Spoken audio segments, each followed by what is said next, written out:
Andersonville, hell on earth, the worst of the Civil War prisons where over 45,000 Union soldiers were confined in suffocating squalor, battling hunger and disease.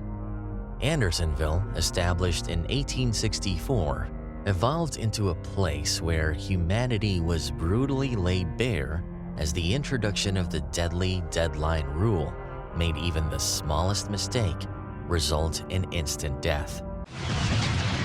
Welcome to Historical Digs, where we dig out the secrets from the annals of history. The Andersonville Prison. April 12, 1861, a storm of war erupted as Confederate forces wreaked havoc and bombarded Fort Sumter in Charleston Harbor, a desperate act that compelled the United States Army to surrender. This violent clash gave rise to years of devastating conflicts and bloodshed, the American Civil War. The expectations ran high. The Union, reassured by its vast resources and manpower, believed victory was inevitable, while the Confederacy's fervent soldiers were convinced their skill would lead them to triumph. Yet, as the war raged on, the grim reality unfolded. Tens of thousands of lives perished, and soldiers were captured, revealing a shocking truth. Both the Union and the Confederacy, with their inadequate systems, lacked the capability to effectively manage and oversee their prisoners of war. This resulted in the establishment of several makeshift prison camps to house the captured soldiers, but none would become as notorious as the Andersonville prison. Andersonville morphed into a chilling reminder of brutality and survival. For those prisoners, the experience was far more devastating and extremely horrifying than the dangers they faced on the relentless battlefield. Origins of Andersonville. In the bleak year of 1863, Captain W. Sidney Wilder had given orders to find an appropriate prison location for captured Union soldiers. His search brought him to the abandoned village of Andersonville, Georgia, a remote location deep within Confederate territory that appeared to be an ideal site for detaining captives. Construction began in February 1864.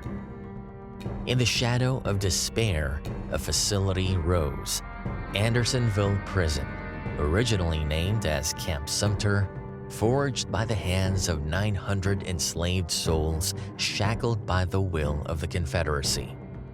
A towering wooden wall, 15 feet high, encircled 16.5 acres, while watchtowers, mockingly dubbed pigeon roosts, loomed every 30 yards. As the number of prisoners escalated, the Confederates expanded the confines by another 10 acres in the sweltering summer of 1864. A stream known as the Branch served as both a lifeline and a tainted bath for the captives. Atop the hill, crude latrines stood as a testament to the camp's squalor, while the stockade, a parallelogram of suffering, stretched 1,620 feet long and 779 feet wide, encasing a narrow 19-foot no-man's land, made it impossible for the prisoners to escape.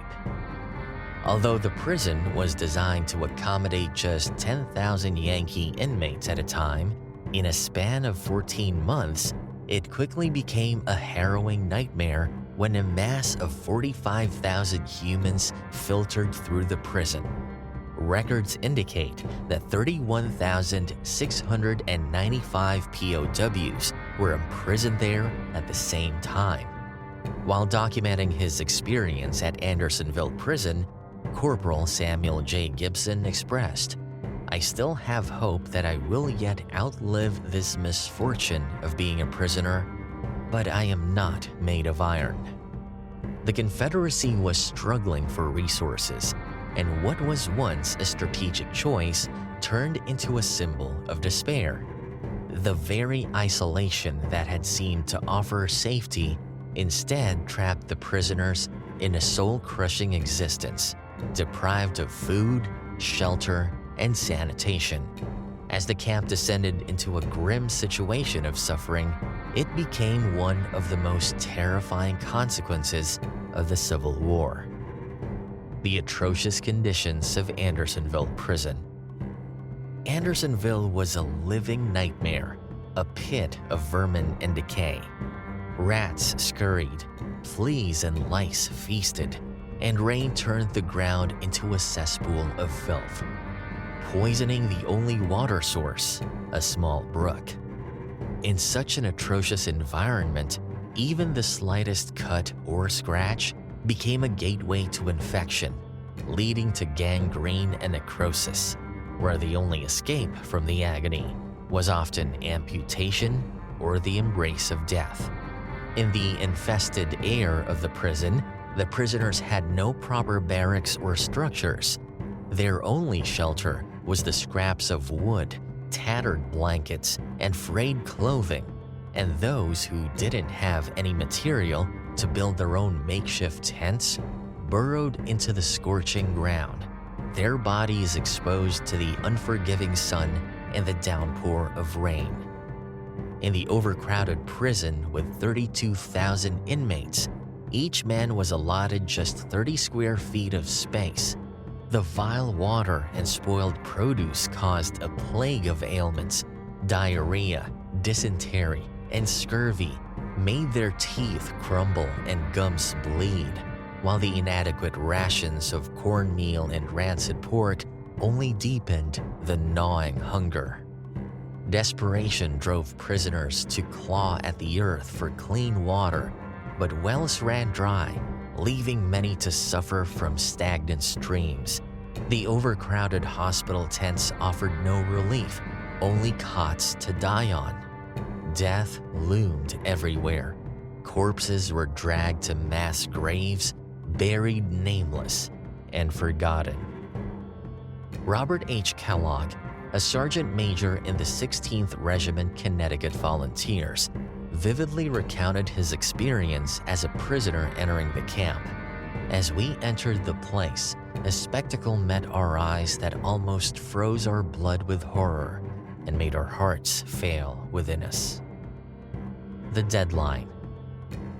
In 1864, Andersonville expanded its prison facilities and implemented a chilling feature known as the deadline, a 19-foot no-man's land adjacent to the stockade walls, its ominous name foreshadowing a grim fate for those who crossed it. In the stockade's shadow, a deadly warning loomed. Any prisoners who crossed the deadline toward the outer walls would face a swift death. This brutal decree deterred devastated prisoners from escaping. The stockade also had cannons at each corner, surrounding the prison. Captain Henry Wirtz, the commandant at the Andersonville prison, authorized guards stationed at pigeon roosts to shoot anyone who dared to breach the line, whether intentionally or by accident. The Raiders versus the Regulators. In the face of atrocities, survival bred monsters. A ruthless gang of prisoners, known as the Raiders, stalked the vulnerable, stealing rations, clothes, and anything they could take. Armed with weapons, they terrorized weak prisoners with a ferocity that turned the camp into an arena of horrors. To bring down the Raiders, another group emerged, the Regulators, determined to reclaim a semblance of peace. They hunted down raiders, conducting brutal makeshift trials and delivering punishments, beating, imprisonment, and exile. But the raiders' reign of terror didn't end until July 11, 1864, when Captain Henry Wirtz oversaw the public hanging of 6 of the most notorious members. March to the Sea. By the fall of 1864, the Confederacy's grip on Andersonville began to weaken as the Union troops advanced. General William T. Sherman's brutal march across the South, taking Atlanta and pushing further in his infamous March to the Sea, left the Confederates scrambling.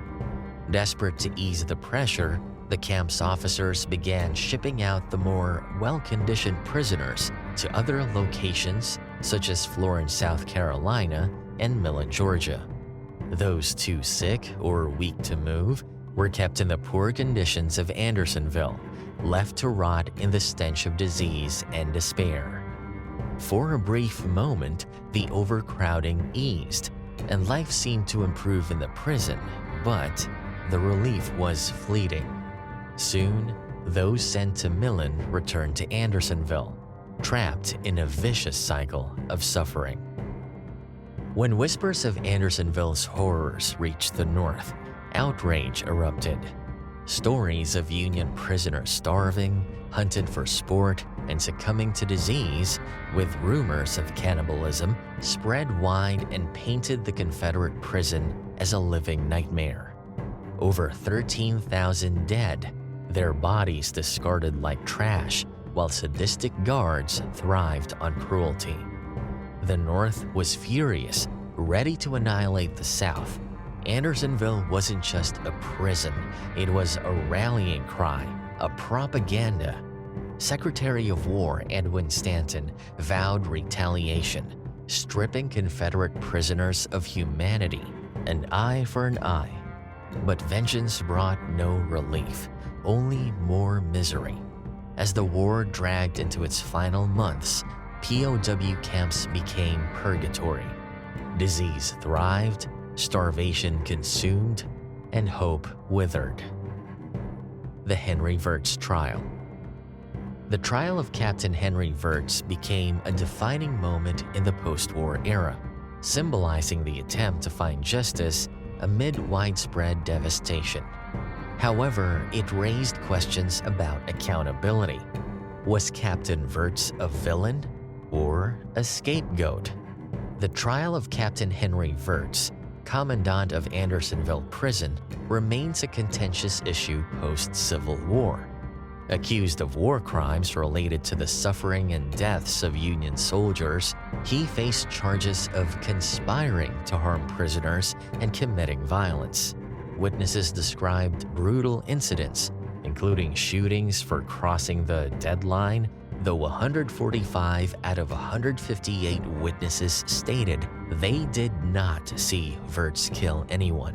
One witness, Felix de la Baume, was the only one claiming to have seen him murder and identify the victim. Wirtz defended himself by citing resource shortages and orders from Confederate leaders. Yet his tears and words couldn't save him from the gallows. He was convicted and executed by hanging on November 10, 1865, becoming the only person executed for Civil War atrocities, sparking debates about justice versus scapegoating in a divided nation. Andersonville's lasting shadow. When the Civil War ended in 1865, Andersonville Prison closed its gates, but its horrors refused to fade. Survivors bore the scars of their hellish imprisonment. Chronic illness and trauma followed them home. The graves of 13,000 men served as silent witnesses to the camp's atrocities.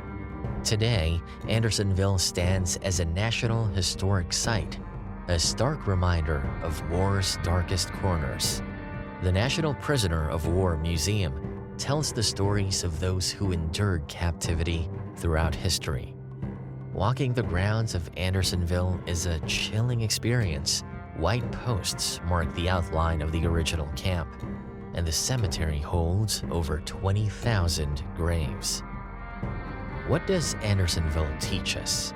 That the cost of war isn't just measured in battles won and lost. It's written in the suffering of those who were powerless to fight. Clara Barton, known as the Angel of the Battlefield, returned to Andersonville in 1865 not to nurse the living, but to honor the dead. She joined forces with Dorrance Atwater, a former prisoner who had risked his life to secretly record the names of the fallen amidst the horrors of Andersonville. Barton called the Andersonville prison a field of living graves, a haunting testament to human suffering. Their tireless work culminated in the establishment of the Andersonville National Cemetery, where unmarked graves were identified, bringing closure to the misery and dignity to the deceased. Barton's efforts turned a site of tragedy into a sacred space of memory and resolve, ensuring the voices of the lost would echo forever. As we close the door on the history of Andersonville, we can't help but feel the weight of its tragic past. Andersonville Prison stands as a chilling reminder of the atrocities and human suffering that unfolded within its walls. The prison's inhumane conditions, from starvation and disease to violence and despair, left a permanent scar on the thousands of soldiers who passed through its gates. While the physical camp no longer stands, its legacy endures.